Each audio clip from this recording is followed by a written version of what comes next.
Hey, hi, Artila. Welcome to another episode of Compensation Insider. What we aim to do in this session is basically talk more and more about pay transparency and equity laws and see how that is changing the compensation practices and what are the best practices, how does one go about it, how does one stay compliant, and all of that. But Yeah. before that, would love to know more about you, given that you do a lot of consulting work in this space. I follow you on LinkedIn and you have these wonderful posts about what's there in the news this week, right? So Thank why don't you you. talk more about what you do, what is the kind of consulting work that you do, and how best one could reach out to you in case they need help? Thank you. Thank you, Anurag, for having me. I'm very excited to talk about this topic with you.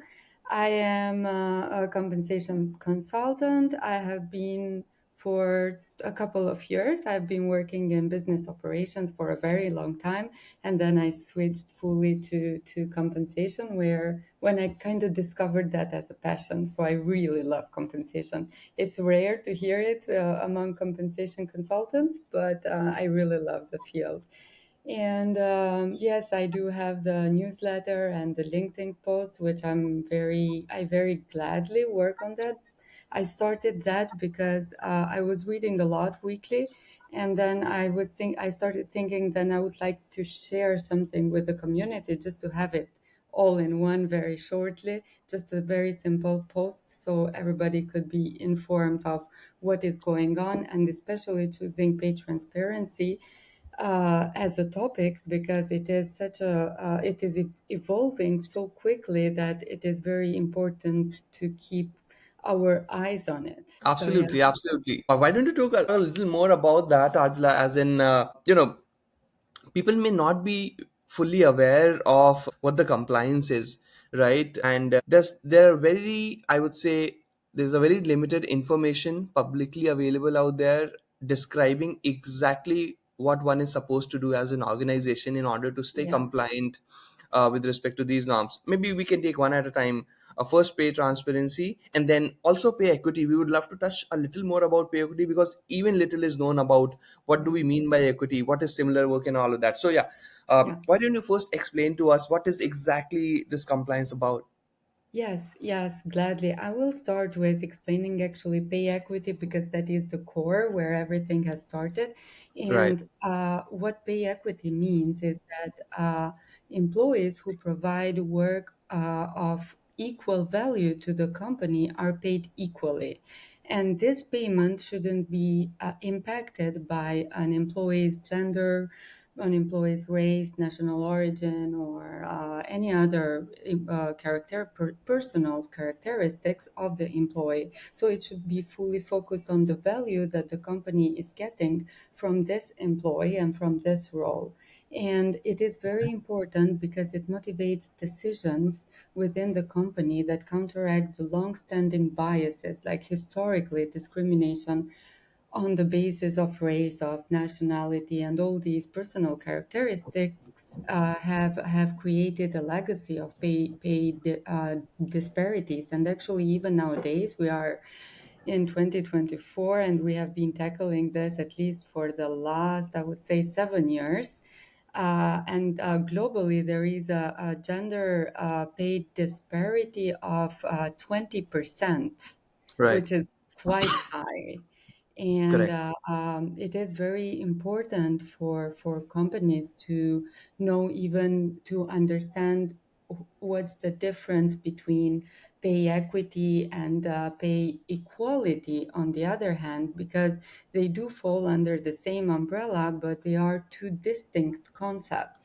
And pay equality means that so it's the principle that all employees should be paid the same, no matter so the same for the same job, no matter of the performance, or no matter of the skill level or experience. And on the other hand, as I just explained, like pay equity is more compensating employees the same level that have the same skills and same experience and same performance. So offering equity more than just equality, so everybody falls within this box and this is it. And yeah, it's I would say that it is very important for companies because it impacts very, very much the employee morale, the organizational trust, and even has a broader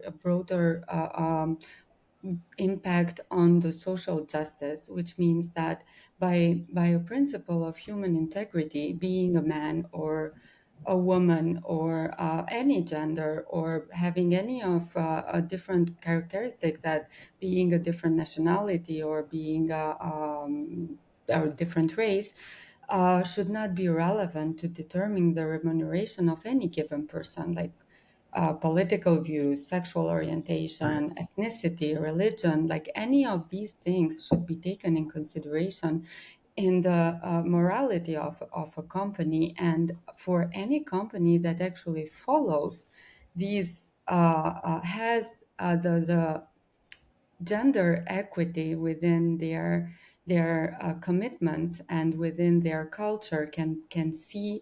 And there are plenty of studies and surveys that actually have proven this, that there is a better attraction of new employees, a better retention, even a better, it even impacts a better business, because there are plenty of companies out there, or clients or stakeholders, that prefer working with companies that have a better commitment to employees, to gender equality, that actually they choose on purpose these companies. So even economically wise, outside of the company, it has a very much better impact. And I was reading the other day even a study from Standard and Poor's that was actually mentioning that how pay equality is impacting the economic, not only the economics of the businesses, but even the GDP, because there is more business going on within these companies.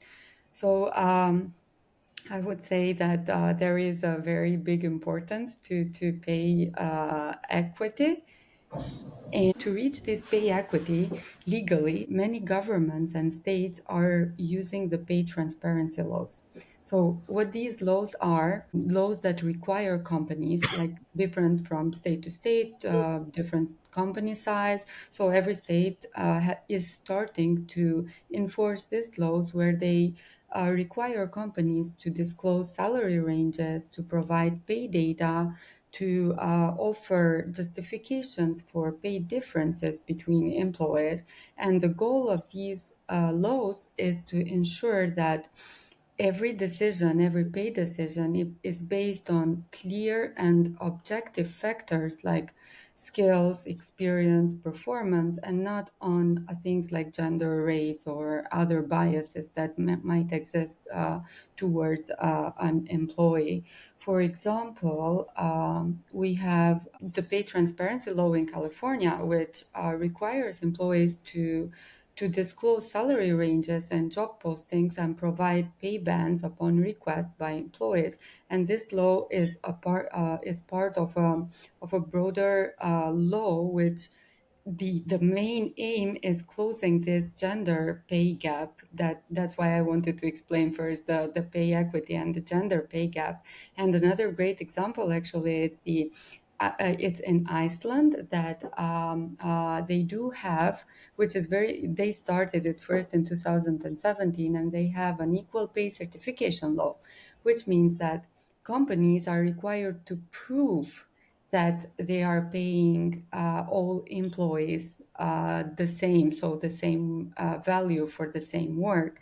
And this is very, very amazing, because it was the first to start, and it's being adopted by other countries as well as we go. Like since 2017, it is being adopted in Europe a lot, and even in US. And in both these cases, in both these two examples, these laws are not just about disclosure. These laws are about accountability, like holding these companies accountable, how they treat their employees, how they pay their employees, how they value the work that they get. It does, to me, it does seem like it's very clear that transparency is the future of compensation. Fair, fair. No, no, thank you so much for explaining that in detail, Atila. That was really helpful. But help us understand, what does the law state or require for companies to do on an annual basis? You mentioned that, of course, they're not supposed to differentiate pay for people on the basis of ethnicity, gender, age, right? Or sexual orientation. Maybe all of those categories cannot be a differentiator reason, but that is something that is a good thing to do anyway, right? The companies might be required to publish some sort of a proof or some sort of a report. Can you talk a little more about what are they required to do on an annual basis, and is this across all companies or is this across companies only of certain sizes? From what I've seen is that it is usually larger companies that are more worried about this and that actually do it. But I'm assuming if there's a law, every company in some shape or form must be publishing that report or must be sharing that report with the government. Is that the case, or there's no law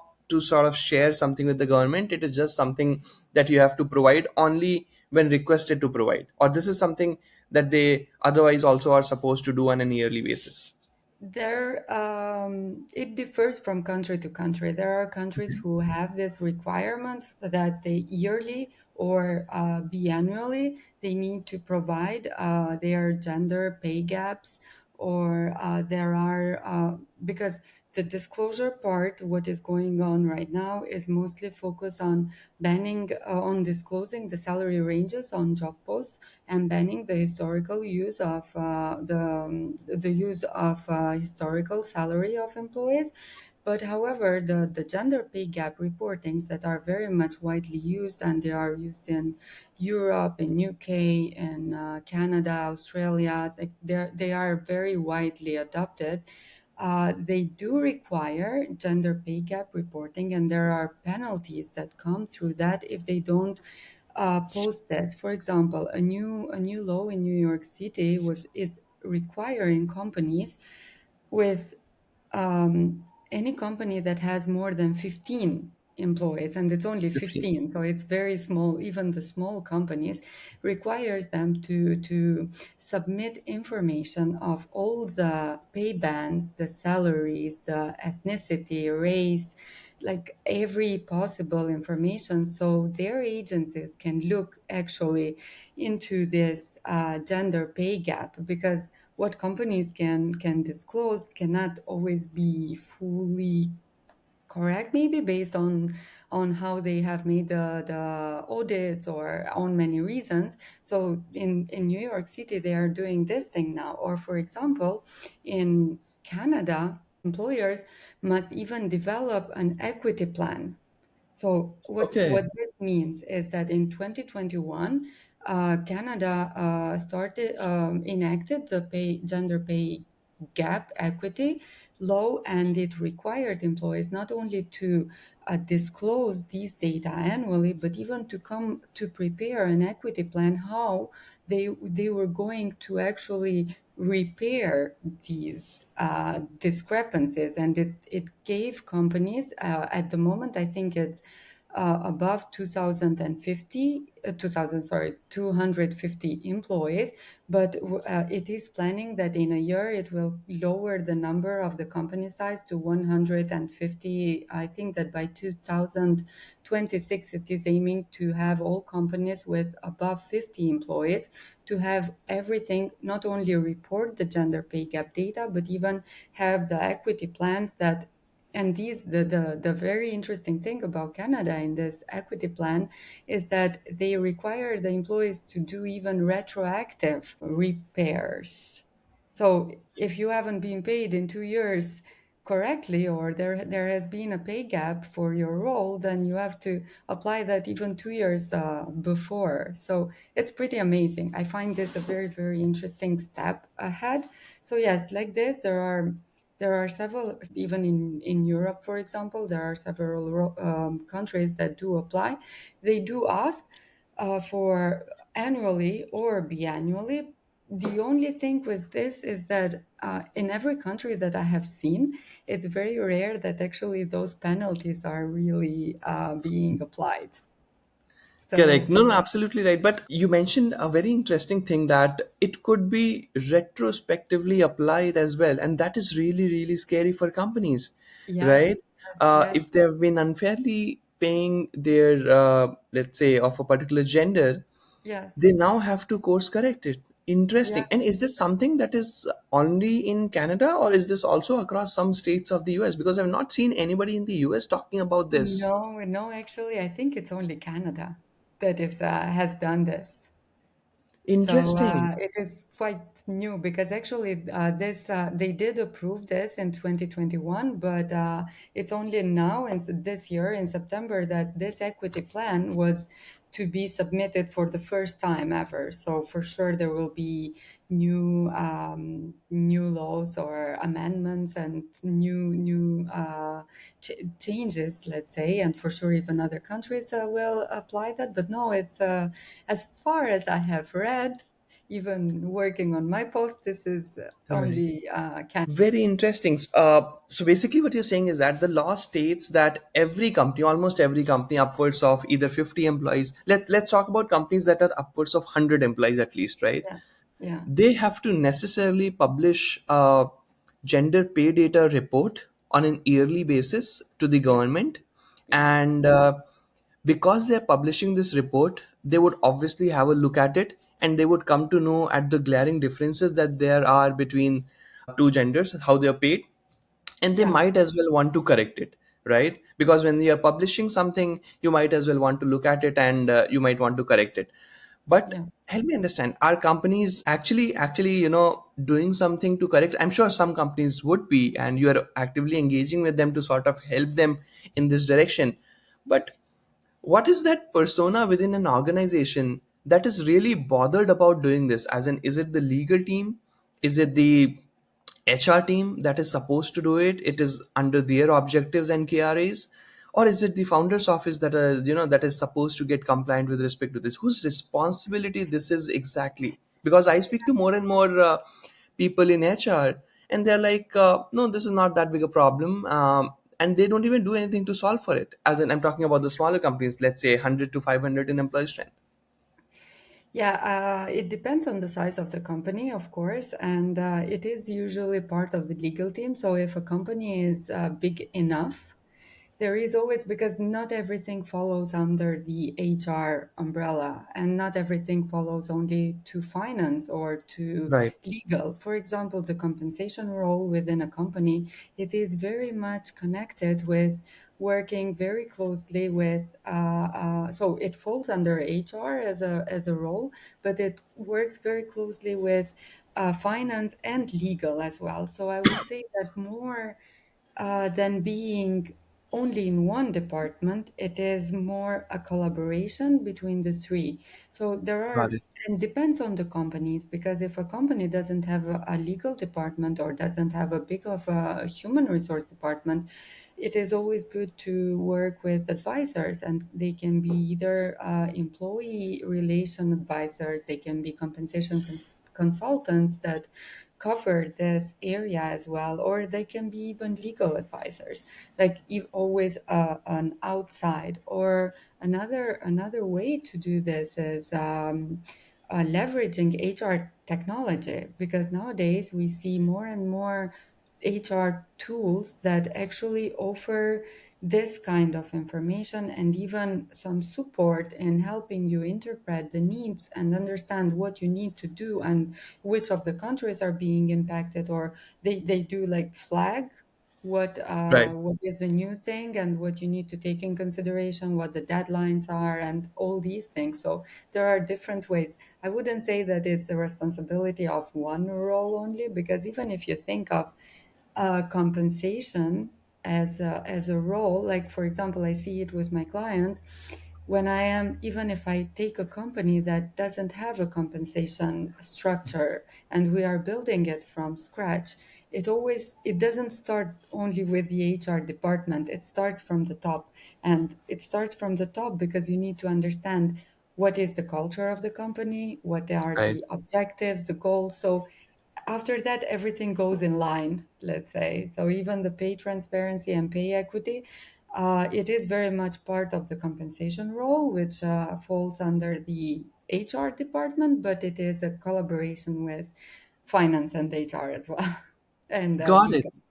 Got it. Got it. So, talk to us about some of your consulting work that you do, Artila, and how exactly can companies reach out to you? What is the kind of help that they can seek from you, right? Maybe if you can share some of the consulting work that you do, so that the audience is also aware that in case they are facing problems in these directions, they can reach out to you and probably engage with you. Also, what is the sort of engagement that you have with the companies? Is it like a fractional expert that goes on throughout the journey of the company, or is it more like somewhat a 6 month agreement where you'll come in, you'll identify the gaps, and you'll give them a path and sort of set them up for success? How does it usually work if they want to engage with you? Yes, yes. So no, I will be moving to fractional work soon, but at the moment I take projects Okay. on a, let's say, a monthly basis. I work very closely with clients. I supposing I am an internal employee until we figure out everything that is needed in the company. What I support the clients with is starting from building a compensation structure, defining a compensation philosophy, conducting pay audits, which is very important as a starting point, actually, because that is telling, or the whole history of the company is there. And even I also work as advisor, like even if I they don't want all the services, to have someone go into all the data and figure out the things. I work as an advisor in even advising about pay transparency laws and what is needed, pay equity, how to conduct all the analysis. So it's more or less like this. And the other thing actually that I do offer is sales compensation as well, for Interesting. compensation structuring for sales department, which is very interesting. Actually, I really love that part. Correct, correct. It definitely is. And Atla, in your experience, having worked with so many clients, so many companies of different sizes, what do you think would be an ideal size of a company to sort of engage with you? What do you think is the ideal time for them to reach out to you and start thinking in this direction with respect to especially pay equity? When do you think a company should start paying more attention with respect to the seriousness of these laws and start sort of trying to get more and more compliant, because they may not have a full-time position already in their organization which is Yeah. specifically looking at this? So what do you think is the right time to start paying attention to this? Well, I would say that paying attention to pay equity, it starts with the building of the company. Okay. So once you have the first employee, you have to think that not maybe the first, but the second employee, you have to start thinking that, okay, this role, is it, how is it being paid, why am I paying this, and why am I doing that? But I would say that especially in startups, where you know how fast paced they are, I would say that once they start growing, or it's a company with more than 40 employees, which is a lot for compensation structuring, let's say, or not necessarily as a number of employees, but depends even how is the growing pace of the company. If a company is starting to Right. grow very quickly, it is a very big need to have everything in line, because with all the pay transparency laws, with all the pay equity reportings, there will be issues along the line. And in order to avoid these issues, like in United States, there are the pay transparency laws apply to employers that have 15 employees or more. So imagine it's a very, very small company. I would say that it's always good to keep in mind that there is a need for compensation structures, or at least keep in mind that there is a very big need to be aware that the company has to respect the pay equity, has to be careful about it. And at some point during this growing of the startup, I'm taking it as a startup, but can be any company, there will be a need to have proper compensation structures, but I would say that at least a 40, no, as a company size, when it's above 40, it's a must to have these to have these compensation structures. In terms of the company size that I usually work with, at the moment I do work alone, so I usually prefer companies that have maximum of 200 employees, because after that it becomes a bit there is a need to include HR tools for pay equity software or compensation structuring software, because it always becomes a bit more complicated with the increase of the number of companies.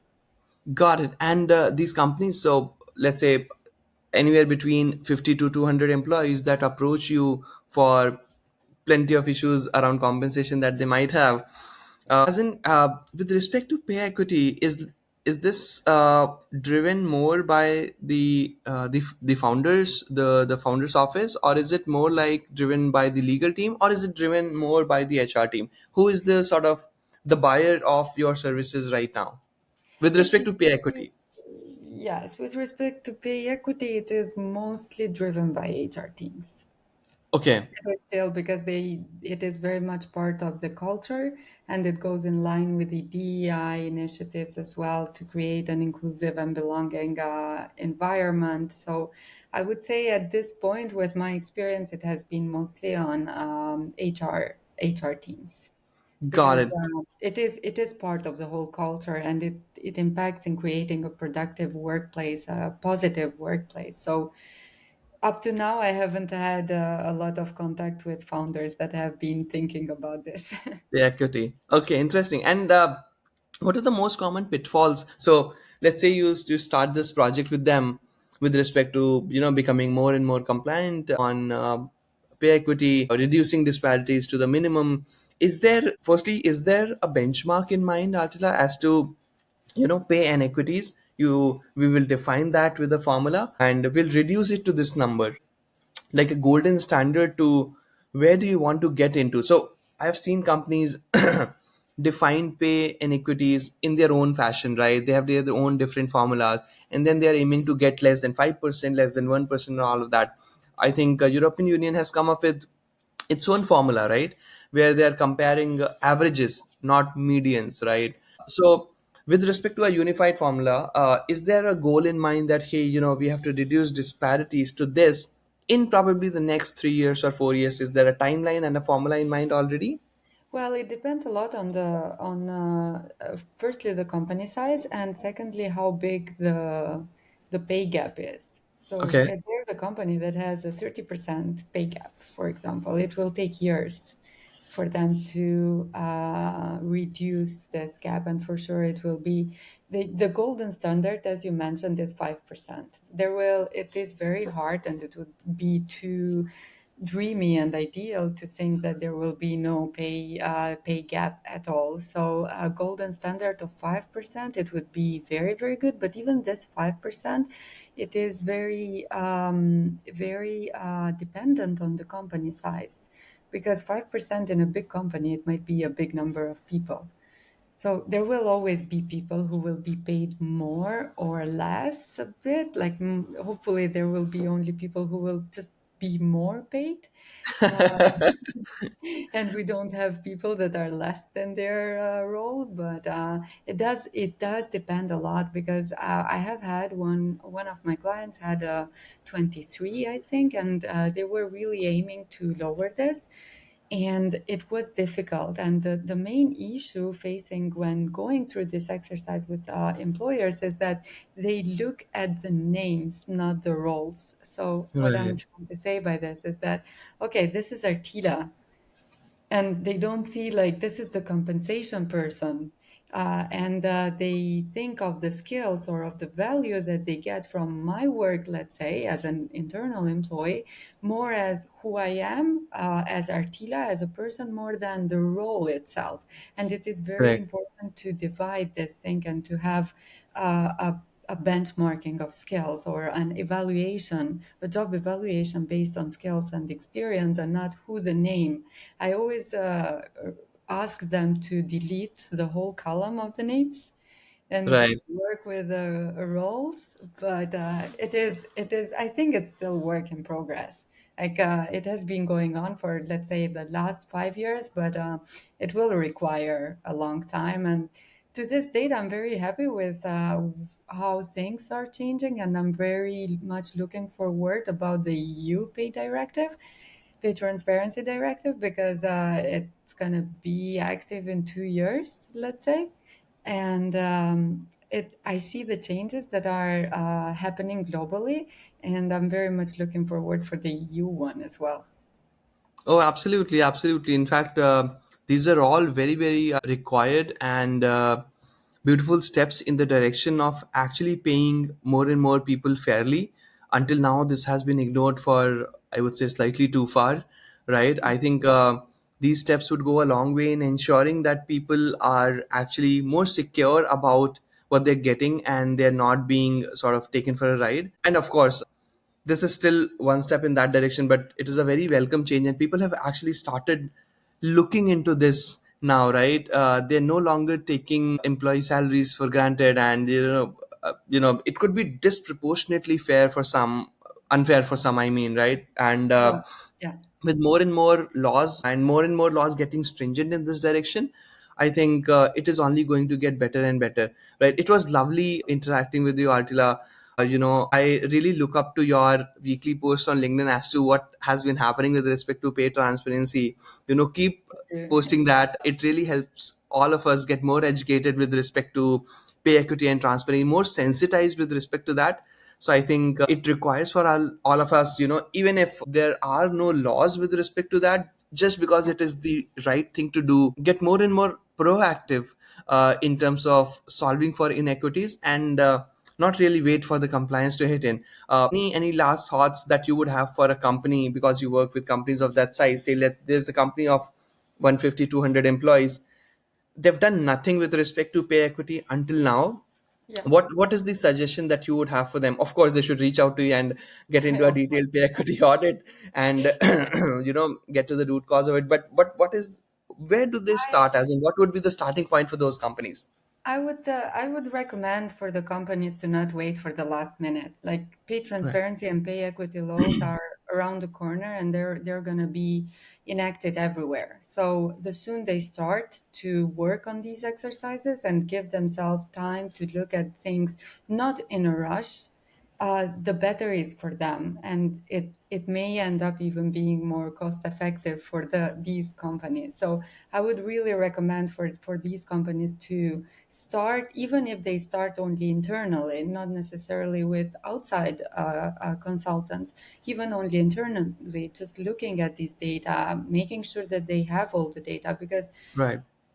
it is, I would say that it is rare how Europe is doing it, that it has given companies or states in the EU 3 years' time to adapt this law and enact it, but have been either within 6 months or a maximum of a year. So it is really pay transparency. It's a very good thing, and it is really around the corner. And these legal requirement will be it will be very easy for companies if they start getting ready now, let's say. And apart from this, apart from the legal requirement, it does give a big advantage when it comes to attracting and retaining employees, because as long as they are transparent, as long as the companies are able to explain the why and what and how for compensation, then these employees are more happy to stay with a company that, even if they have a lower salary, they are Right. happy to stay with a company who values pay equity, who is transparent, who cares about its employees,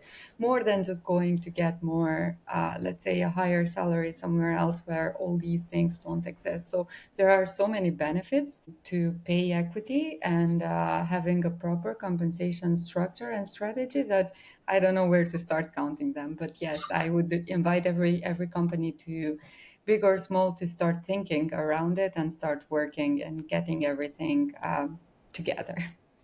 Absolutely. Thank you so much for the conversation, Atila. I'm sure people have a lot of takeaways from this. And yeah, thank you once again for joining us. Thank you very much. It was a pleasure talking to you. Wonderful.